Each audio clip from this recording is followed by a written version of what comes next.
আখিরাত আছে বিধায় একজন মুমিন তার দুনিয়াটাকে কাফেরদের মতো বানানোর চেষ্টা করে না। আখিরাত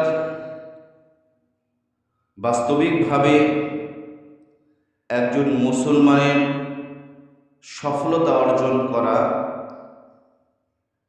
এই জন্য দুনিয়ার জীবনটাকে মানুষ অত সফলতা পৌঁছতে না পারলেও আখিরাতের সফলতা প্রত্যেকটা মুমিনের বাসনা কামনা। আর আখিরাতের সুন্দর হবে, আখিরাতের জীবন সুন্দর হবে শুধুমাত্র দ্বীনকে অর্জন করার মাধ্যমে, শুধুমাত্র আল্লাহ তাআলার বিধান রাসূলের সুন্নাহকে অর্জন করার মাধ্যমে। আখিরাতের জীবন আল্লাহ রব্বুল আলামিনের কাছে সবচাইতে বেশি গুরুত্ব রাখে। আখিরাতের জীবন আসল জীবন, এটা মুমিনদেরকে বোঝানোর জন্য আল্লাহ রব্বুল আলামিন অসংখ্য আয়াত নাযিল করেছেন। রাসূল করিম সাল্লাল্লাহু আলাইহি ওয়াসাল্লাম বলেছেন, আদ-দুনিয়া খুলিকাত লাকুম ওয়া আনতুম খুলিকতুম লিল আখিরাহ। দুনিয়া হলো তোমাদের জন্য, মানব জাতির জন্য সৃষ্টি করা হয়েছে। ওয়া আনতুম খুলিকতুম লিল আখিরাহ, এবং তোমাদেরকে সৃষ্টি করা হয়েছে আখিরাতের জন্য। তাহলে আমাদের সৃষ্টিটাই কিসের জন্য? আখিরাত। আমাদের সৃষ্টি, আমাদের তৈরি হলো আখিরাত কেন্দ্রিক। এই জন্য দুনিয়ার জীবনটাতে আমি যেভাবে আমার জীবন পরিচালনা করব, পরিচালনার প্রত্যেকটা ধাপে ধাপে, প্রত্যেকটা পদক্ষেপে আমার চিন্তা করতে হবে যে আমি কি আখিরাতের উদ্দেশ্যে এই পদক্ষেপকে ফেলছি, নাকি দুনিয়াদের উদ্দেশ্যে, দুনিয়ার এই ক্ষণস্থায়ী জীবনের উদ্দেশ্যে কদমটাকে ফেলছি। যদি মানুষ আখিরাত কেন্দ্রিক হয়ে তার জীবনকে পরিচালনা করার চেষ্টা করে, তবেই তার জন্য সফলতা। আখিরাত কেন্দ্রিক না হয়ে শুধুমাত্র দুনিয়ার জন্য যখন একজন মানুষ উঠে পড়ে লেগে যায়, তখন তার জীবনের মধ্যে কখনো সফলতা আসতে পারে না। দুনিয়ার সফলতা, এই সফলতাও তার জন্য ক্ষতির কারণ হয়ে যাবে। দুনিয়ার যে সফলতা, এই সফলতাও তার জন্য ক্ষতির কারণ হবে যদি আখিরাতের সফলতা অর্জন করার চেষ্টা না করা হয়। এজন্য দ্বীন হলো এমন জিনিস, এই দ্বীনকে কেন্দ্র করেই আখিরাতকে আমাদের জন্য গচ্ছিত করা হবে, আখিরাতকে আমাদের জন্য সুসজ্জিত করা হবে। যার ভিতরে যতটুকু দ্বীন থাকবে, যার ভিতরে যতটুকু আল্লাহর বিধান থাকবে, রাসূলের আদর্শ থাকবে, তার জান্নাতটা, তার আখিরাতটা তত সুন্দর হবে। সুবহানাল্লাহ। এই জন্য আখিরাত কেন্দ্রিক হইতে হবে আমাদের জীবনের প্রত্যেকটা ধাপে, প্রত্যেকটা অবস্থানে, প্রত্যেকটা কাজের ক্ষেত্রে। আর এই দিনটাকে আল্লাহ রব্বুল আলামিন বলেছেন যে আমি সকল মানুষকে এই দ্বীনের উত্তরাধিকার বানিয়েছি। সুবহানাল্লাহ। সকলেই এই মিরাস, সকলেই এই বন্টনকৃত দ্বীন থেকে সকলেই এখান থেকে গ্রহণ করবে। দ্বীন কারো একক ব্যক্তির জন্য নয়, দ্বীন কোনো এক মানুষের জন্য নয়, দ্বীন কোনো এক গোষ্ঠীর জন্য নয়। দ্বীন হলো এমন জিনিস সকল মানুষের জন্য, সকল বান্দার জন্য আল্লাহ রব্বুল আলামিন ওয়ারিস সূত্রে দান করেছেন। এই ওয়ারিস ওই ওয়ারিস না, এখানে হলো মালিক, দ্বীনের মালিক। দ্বীনের মালিক প্রত্যেকটা মানুষ, দ্বীনের মালিক প্রত্যেকটা মানুষ। আল্লাহর বিধানের হুকুম পালন করার মালিক প্রত্যেকটা মানুষ, রাসূলের আদর্শ পালন করার মালিক প্রত্যেকটা মানুষ। দুনিয়াতে যত মানুষ কিয়ামত পর্যন্ত আসবে, প্রত্যেকের উপরে আল্লাহ রব্বুল আলামিন এই মালিকানা দান করছেন। সুবহানাল্লাহ। তো মালিকানার ক্ষেত্রে, বড়লোক হওয়ার ক্ষেত্রে মানুষ যাকে বড়লোক বলে। কোন সমস্ত ব্যক্তিদেরকে বলা হয়? ওই সমস্ত ব্যক্তিদেরকে বলা হয় যাদের কোনো ঠেকা নাই, যারা কোথাও গিয়ে ঠেকে না, যারা কোথাও গিয়ে মানুষের সামনে মাথা নত করতে পারে না, মাথা নত করে না, এরা হলো বড়। কিন্তু দেখেন তো, যদি আমরা আপনি যদি লক্ষ্য করি, তাহলে আমাদের সমাজের মধ্যে যদি বড়লোকের সংজ্ঞা যদি আমি আপনার স্থাপন করি বা আপনার সামনে উপস্থাপন করি, তাহলে দেখবেন যে দুনিয়ায় বড়লোক কেউ নেই। দুনিয়াতে বড়লোক কেউ নেই। কারণ যে মনে করছে যে আমার 5 তলা বিল্ডিং, আমি হলাম বড়লোক, তাহলে যার 10 তলা বিল্ডিং সে কি? যার 10 তলা বিল্ডিং সে যদি মনে করে যে আমি বড়লোক, যার 20 তলা বিল্ডিং সে কি?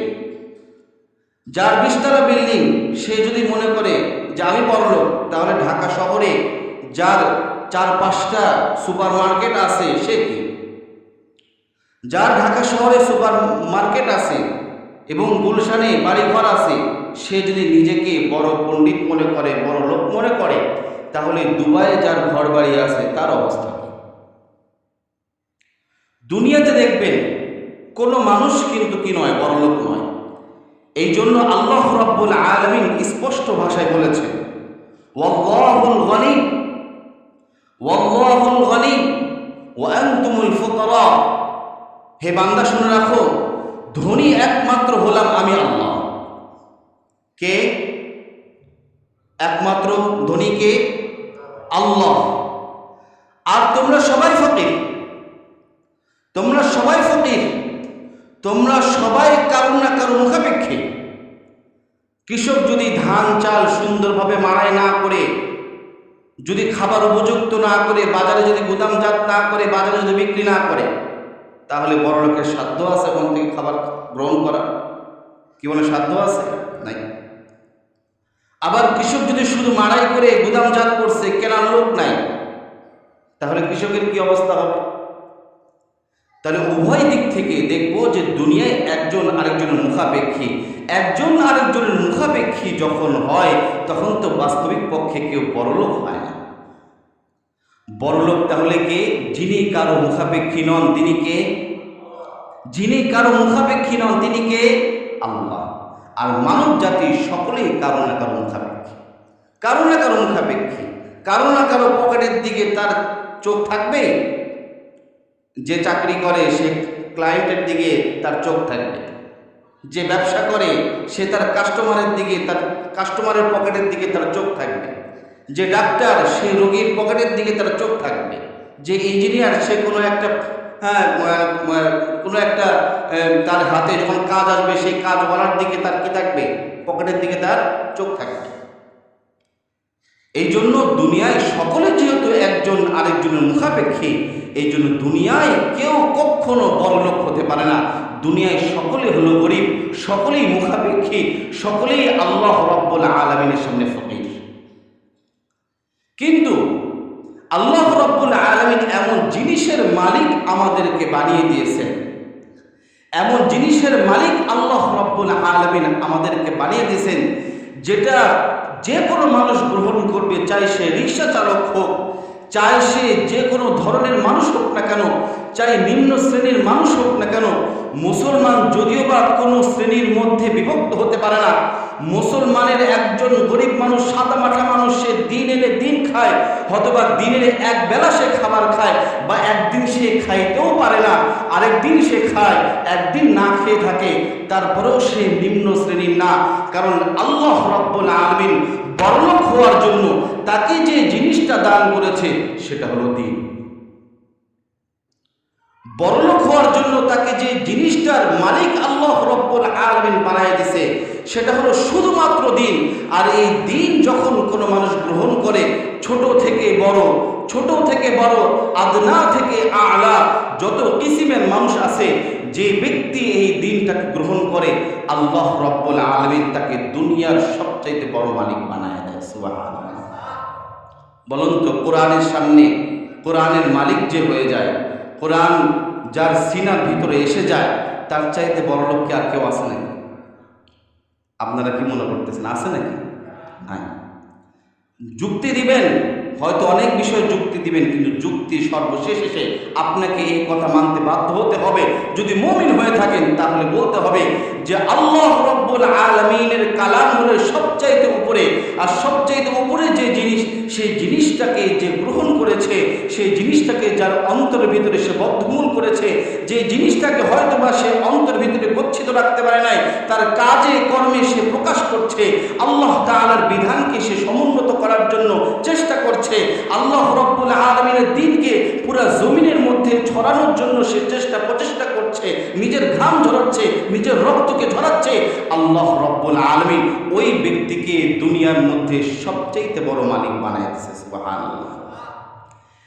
এই জন্য আল্লাহ রাব্বুল আলামিন বলেন, সুম্মা আওরাতনাল কিতাবাল্লাযীনা ইসতাফাইনা মিন ইবাদিনা, আমি আল্লাহ রাব্বুল আলামিন আমার বান্দাদেরকে সকলকে আমি দ্বীনের ওয়ারিস বানায় দিছি, দ্বীনের মালিক বানায় দিছি। সূরাতুল ফাতিরের মধ্যে আল্লাহ রাব্বুল আলামিন এই কথাকে উপস্থাপন করেছেন, ثم أورثنا الكتاب الذين اصطفينا من عبادنا فمنهم ظالم لنفسه ومنهم مقتصد ومنهم سابق بالخيرات بإذن الله ذلك هو الفضل الكبير। আল্লাহ রাব্বুল আলামিন বলেন, আমি মালিক তো বানায় দিছি, সকলকেই দ্বীনের মালিক বানায় দিছি, কিন্তু দ্বীনের মালিক হওয়ার পর তিন ধরনের মানুষ তৈরি হয়ে গেছে, তিন শ্রেণীতে মানুষ বিভক্ত হয়ে গেছে। এক শ্রেণীর মানুষ ফামিনহুম যালিমুন লিনাফসিহি, যারা হলো আল্লাহ রাব্বুল আলামিনের দ্বীন পেয়েও দ্বীনের বিধানকে যথাযথ ক্রমে সে পালন না করে, আল্লাহ রাব্বুল আলামিনের হুকুমকে যথাযথ ক্রমে সে পালন না করে, সে আল্লাহ রাব্বুল আলামিনের জন্য, আল্লাহ রাব্বুল আলামিনের সামনে সে নিজেকে জালেম হিসাবে উপস্থাপন করেছে। যালিমুন লিনাফসি, নিজের উপরে জুলুম করেছে। জুলুম বলা হয় যে প্রত্যেকটা জিনিসের লাভকে নষ্ট করে দেওয়া। জুলুম বলা হয় প্রত্যেকটা জিনিসের লাভকে নষ্ট করে দিয়ে ক্ষতির দিকে ধাবমান হওয়া।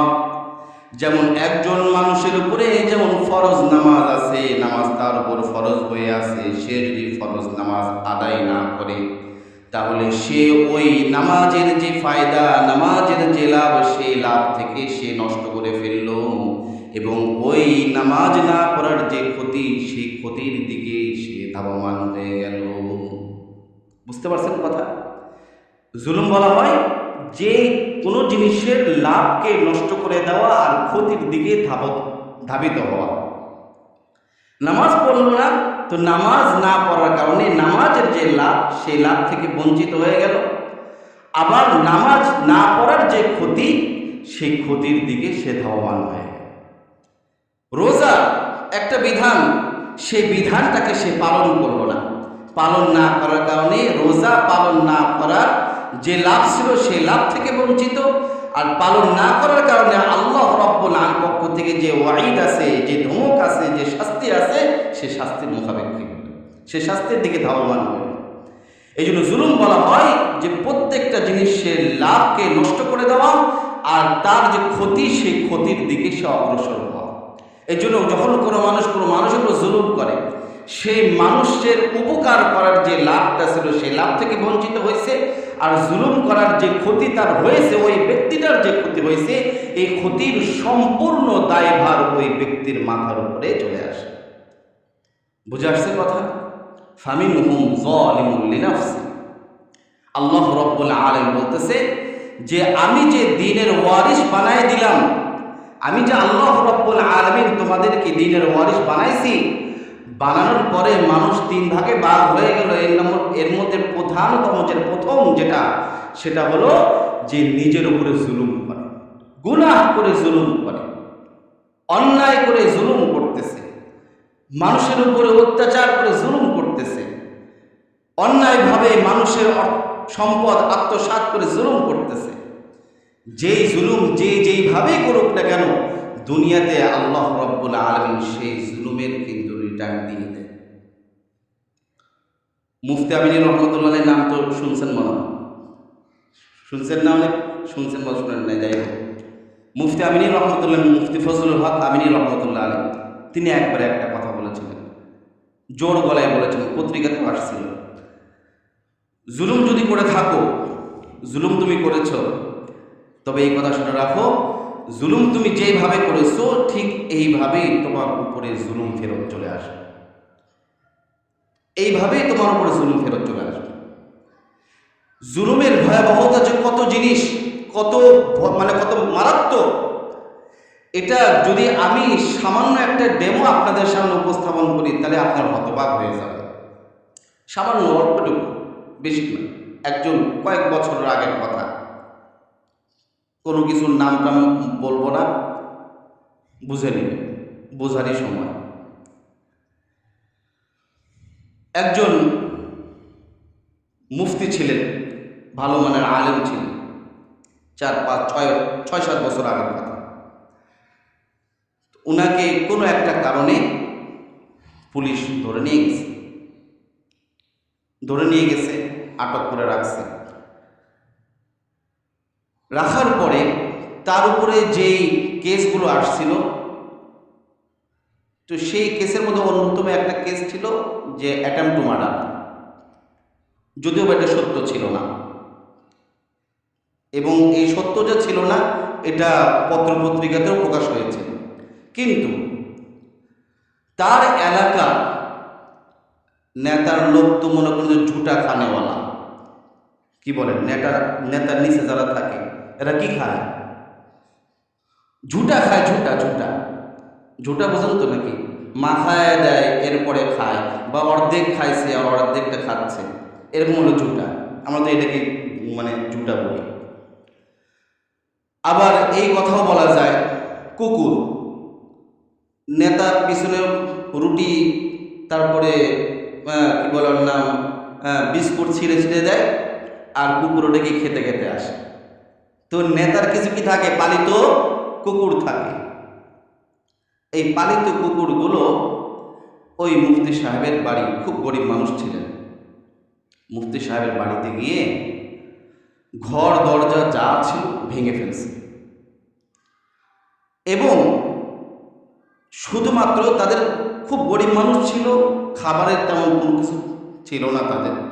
তো তার মা ছিল খুবই বৃদ্ধা মানুষ, তার পিতা মারা গেছে অনেক আগে। তো মা বলছে যে বাবা, ওই জায়গায় একটা হাঁড়ি আছে, পাতিল আছে, পাতিলের মধ্যে পান্তা ভাত আছে, তোমরা দয়া করে যা কিছু করো, আমার নাতি আছে ছোট দুটা, হ্যাঁ, এদেরকে খাবারের জন্য এটাই আমার সম্ভব। এই কথা বলার সাথে সাথে একজন কুকুর, নেতার কুকুর এসে কী করছে, লাথি দিয়ে ওই পাতিলটা পর্যন্ত কী করে দিছে, ফেলে দিছে। যে এই পরিমাণে জুলুম যখন করেছে, যে ব্যক্তিটা করেছে এবং যে ব্যক্তি এই কাজগুলো করেছে, যার মাধ্যম দিয়ে এগুলো করানো হয়েছে, আল্লাহ রাব্বুল আলামিন সেটার বিচারও করে ফেলছে।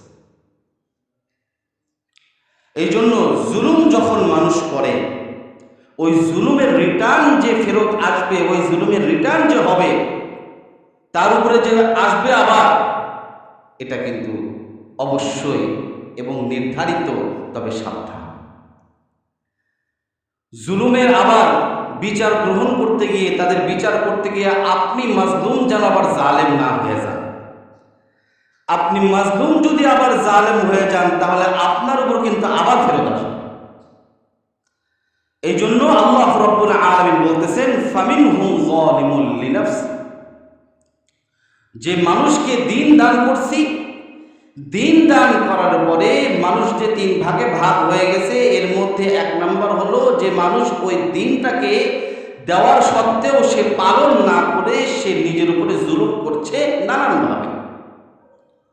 ওয়ামিনহুম মুকতাসিদ, আল্লাহ রাব্বুল আলামিন বলেন যে এরপরে আরেকটা হলো, সেটা হলো যালিমুল নাফসি। ওয়ামিনহুম মুকতাসিদ সেটা হলো যে কিছু মানছে কিছু মানছে না, আল্লাহ তাআলার বিধান কিছু মানতেছে কিছু মানতেছে না, এটা হলো আরেক প্রকার। ওয়ামিনহুম মুকতাসিদ। আরেক প্রকার হলো ওয়ামিনহুম সাবিকুম বিল খায়রাতি বিইذনিল্লাহ। আল্লাহ রাব্বুল আলামিন বলেন, আরেক প্রকার বান্দার কথা আমি তোমাদের সামনে উপস্থাপন করি। তারা হলো আল্লাহ রাব্বুল আলামিন যে দিন তাদেরকে দান করছে, এই দিনকে তারা অক্ষরে অক্ষরে পালন করে আল্লাহ রাব্বুল আলামিনের সন্তুষ্টকে তারা কামাই করে ফেলে। সুবহানাল্লাহ। দুনিয়ার মধ্যে সবচাইতে নেককার ব্যক্তি তারা হয়ে যায়, দুনিয়ার মধ্যে সবচাইতে অগ্রগামী বান্দা হিসাবে আল্লাহ রাব্বুল আলামিনের খাতায় তাদের নাম উঠে যায়। আল্লাহ রাব্বুল আলামিন বলেন, ওয়ামিনহুম সাবিকুম বিল খায়রাতি বিইذনিল্লাহ। আল্লাহ রাব্বুল আলামিন হুকুমে ওই সকল বান্দা জান্নাতের পথে সবচাইতে অগ্রগামী হয়ে থাকে। সুবহানাল্লাহ। এই জন্য আল্লাহ রাব্বুল আলামিন বলেন যে যখন বান্দা তুমি আল্লাহ রাব্বুল আলামিনের বিধানের দিকে তুমি যদি অগ্রসর হও, আল্লাহ রাব্বুল আলামিন তোমার জীবনের সকল গুনাহকে মাফ করে দিবেন। আল্লাহ রাব্বুল আলামিন বলেন, ওয়াসারিউ ইলা মাগফিরাতিন মির রাব্বিকুম ওয়া জান্নাতিন আরদুহাস সামাওয়াতু ওয়াল আরদু উইদ্দাত লিল মুত্তাকিন। যে সকল বান্দা আল্লাহ রাব্বুল আলামিনের বিধান পালন করার ক্ষেত্রে অগ্রগামী ভূমিকা পালন করে, যখন নামাজের সময় মুয়াজ্জিন সাহেব আজান দেয়, ওই বান্দা তার দোকান ঘরের মধ্যে আর বসে থাকে না, আল্লাহ রাব্বুল আলামিনের হুকুম পালন করার জন্য সে সুন্দরভাবে মসজিদের দিকে অগ্রসর হয়। যখন রমজান সামনে যখন থাকে, সে চিন্তা করে যে রমজান আসতেছে, আমার জীবনটাকে এখন এত সুন্দরভাবে গঠন করতে হবে, আমার জীবনটাকে এখন এত সুন্দর গোছের মধ্যে নিয়ে আসতে হবে, যাতে করে আগামী রমজানটা আমি সুন্দরভাবে পালন করতে পারি। রমজানের যে সকল রোজার বিধানগুলো আছে, এগুলোকে যাতে সুন্দরভাবে পালন করতে পারি, রাতের বেলা তারাবি নামাজটা যেন সুন্দরভাবে আদায় করতে পারি, এই জন্য সে রমজানের অনেক আগে থেকে প্রস্তুতি গ্রহণ করে যে রমজান হলো মাফের মাস, রমজান হলো ক্ষমার মাস। এই রমজান মাফের মাস, ক্ষমার মাসের মধ্যে আমি আল্লাহ রাব্বুল আলামিনের নিকটে সবচাইতে নৈকট্যশীল বান্দা হিসেবে পরিগণিত হব। এই জন্য ওই সকল বান্দা আর চুপ থাকে না, যখনই সুযোগ পায় তখন আল্লাহ রাব্বুল আলামিনের বিধানের দিকে ধাবিত হয়। আল্লাহ রাব্বুল আলামিন যে জান্নাতের দিকে মানুষকে ডাকে, ওই জান্নাতের দিকে অগ্রসর হয়। আল্লাহ রাব্বুল আলামিন বলেন, আল্লাহু ইয়াদউ ইলা দারিস সালাম। আল্লাহ রাব্বুল আলামিন বলেন, বান্দা আমি তোমাদেরকে ডাকতেছি দারুস সালাম, জান্নাতের দিকে, শান্তির ঘরের দিকে আমি তোমাদেরকে ডাকতেছি। ও বান্দা, তুমি আল্লাহ রাব্বুল আলামিনের ডাকে সাড়া দাও। এই জন্য বান্দা যখনই সুযোগ পায় আল্লাহ রাব্বুল আলামিনের বিধানকে পালন করে। যখন শয়ন করে তার মাথার মধ্যে এই চিন্তা থাকে যে রাত্রিবেলায় লম্বা রাত, এই লম্বা রাত শুয়ে থেকে কি হবে, মানুষজন তো লম্বা রাতের মধ্যে জাগ্রত হয়ে গুনাহ করতেছে, না না আমি গুনাহ করব না, আমি আল্লাহ রাব্বুল আলামিনের জন্য দণ্ডায়মান হয়ে যাব, আমি আল্লাহ রাব্বুল আলামিনের ইবাদতকে পালন করব, আল্লাহ রাব্বুল আলামিনের সামনে গিয়ে নিজের অপরাধের কথা স্বীকার করব, আল্লাহ রাব্বুল আলামিনের সামনে গিয়ে আমার মাথাটাকে সিজদায় অবনত করে দু ফোঁটা চোখের পানি ফেলে আল্লাহ রাব্বুল আলামিনের কাছে ক্ষমা চেয়ে জান্নাতের পথে অগ্রসর হয়ে যাব। আমি আল্লাহ রাব্বুল আলামিনের কাছে আমার নিজের সকল কৃত গুনাহের কথা স্মরণ করায় আমি আল্লাহ রাব্বুল আলামিনের কাছে মাফ চেয়ে আমি সবচাইতে নৈকট্যশীল বান্দার মধ্যে পরিগণিত হয়ে যাব। সুবহানাল্লাহ। আল্লাহ রাব্বুল আলামিন এই জন্য মানুষকে বলছেন, ওয়াসারিউ ইলা মাগফিরাতিন মির রাব্বিকুম। ও বান্দা, তুমি মাগফিরাতের দিকে দৌড়াও, ও বান্দা তুমি মাগফিরাতের দিকে দৌড়াও, আল্লাহ রাব্বুল আলামিনের পক্ষ থেকে যে ক্ষমা আছে সেই ক্ষমার দিকে দৌড়াও। যদি তুমি ওই ক্ষমার দিকে দৌড়াও এবং ওই আল্লাহ রাব্বুল আলামিন তোমাকে এমন একটা জান্নাত দান করবেন যে জান্নাতের প্রশস্ততা হলো আসমান এবং জমিন। সুবহানাল্লাহ। এই জন্য বান্দার ক্ষেত্রে আল্লাহ রাব্বুল আলামিন বলতেছেন, বান্দা আমি তোমাদেরকে সবচাইতে বড় জিনিসের মালিক বানায় দিছি। সবচাইতে বড় জিনিসের মালিক হলো যে দিন, এই দিনটাকে আমি তোমাদের মধ্যে দান করছি। যদি তুমি এই দিনটাকে পালন করো, আমি আল্লাহ রাব্বুল আলামিন তোমাদেরকে বলতেছি, যালিকা হুয়াল ফাদলুল কাবীর। আমি আল্লাহ রাব্বুল আলামিন ঘোষণা দিই, তুমি যদি এই পথে অগ্রসর হও, তুমি যদি আল্লাহ রাব্বুল আলামিনের জন্য যদি অগ্রসর হও, তুমি যদি আল্লাহ রাব্বুল আলামিনের কাছে তোমার মাথাকে অবনত করে তোমার জীবনের সকল গুনাহকে যদি ক্ষমা করায় নাও, আল্লাহ রাব্বুল আলামিন তোমাকে সবচাইতে বড় সফলকার বানায় দেবেন। সুবহানাল্লাহ। আল্লাহ রাব্বুল আলামিন বলতেছেন, ওয়াল্লাযীনা ইয়াবিতুনা লিরাব্বিহিম সুজদান ওয়া কিয়ামা। নেককার বান্দা হলো তারা যারা রাতের বেলায় উঠে আল্লাহ রাব্বুল আলামিনের সামনে দণ্ডায়মান হয়ে সিজদায় অবনত হয়ে আল্লাহ রাব্বুল আলামিনের কাছে ক্ষমা চায়। والذين يبيتون لربهم سجدا وقياما والذين يقولون ربنا اصرف عنا عذاب جهنم إن عذابها كان غراما। তারা আল্লাহ রাব্বুল আলামিনের কাছে প্রার্থনা করতে থাকে, মাবুদ অনেক গুনাহ করে ফেলেছি, গুনাহের কারণে জাহান্নামের আগুনকে প্রজ্বলিত করে ফেলছি, আল্লাহ আপনি আমাদের জীবনের সকল গুনাহকে মাফ করে দিয়ে জাহান্নামের আগুনকে আপনি নিভায়া দেন। সুবহানাল্লাহ। আমাদের জীবন থেকে আগুনটাকে সরায়া দেন। এই জন্য যখন মানুষ আল্লাহ রাব্বুল আলামিনের দ্বীনকে পালন করে অগ্রসর হয়ে যায়, আল্লাহ রাব্বুল আলামিন বলেন, জান্নাতু আদনি ইয়াদখুলুনহা তাজরি মিন তাহতিহাল আনহারু খালিদিনা ফিহা। তখন ওই বান্দাকে আমি এমন জান্নাত দান করি যে জান্নাতের তলদেশ হতে নহর জারি থাকে। সুবহানাল্লাহ।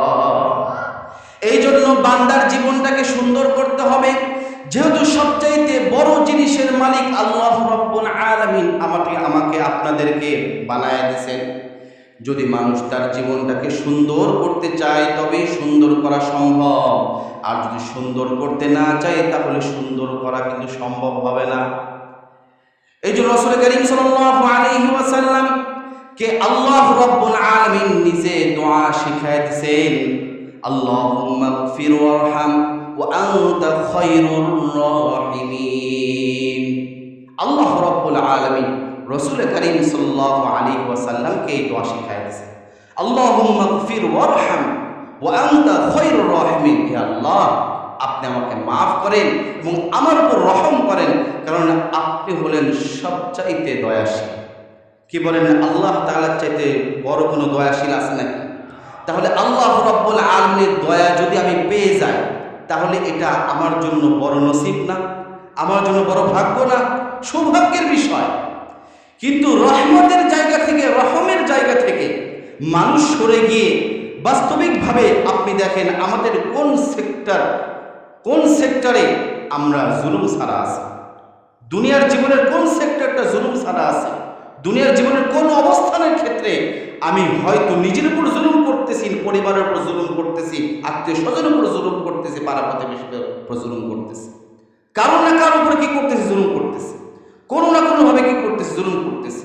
দোকানদার কাস্টমারের উপর হয়তো ভেজাল দিয়ে জুলুম করতেছি, সুদ খেয়ে আমি নিজের উপরে কি করতেছি, জুলুম করতেছি, ঘুষ খেয়ে আমি নিজের উপরে জুলুম করতেছি, অন্যায় অবিচার করে নিজের উপরে জুলুম করতেছি, কত শত সহস্র বিষয় আছে, মিথ্যা কথা বলে জুলুম করতেছি, কত বিষয় আছে। অনেক সময় মানুষ এমন আছে মিথ্যা কথা এমন ভাবে বলে যে এটা যেন তার জীবনের সাথে ওতপ্রোতভাবে জড়িত, এমন ভাবে মিথ্যা কথাকে এত সুন্দরভাবে উপস্থাপন করে যেন সত্যি কথা এত সুন্দর হয় না। কি বলেন, আছে না এরকম? হ্যাঁ, সুন্দর কথা মানে সত্য কথা হয়তো সুন্দর হয় না, মিথ্যা কথা এত সুন্দরভাবে বলে। বাস্তবিকভাবে এই কথা শুনে রাখেন, রাসূল করিম সাল্লাল্লাহু আলাইহি ওয়াসাল্লাম বলেন, যেই সকল মানুষ মিথ্যার আশ্রয়কে গ্রহণ করে, যেই কারণে যদি দ্বীনের কারণে হয়ে থাকে, দ্বীনের কারণে সে যদি মিথ্যায় আশ্রয় গ্রহণ করে থাকে, তাহলে সে ওই মিথ্যার জিনিসের মধ্যে আল্লাহ রাব্বুল আলামিন তাকে নিপতিত করে দেয়। নাউযুবিল্লাহ।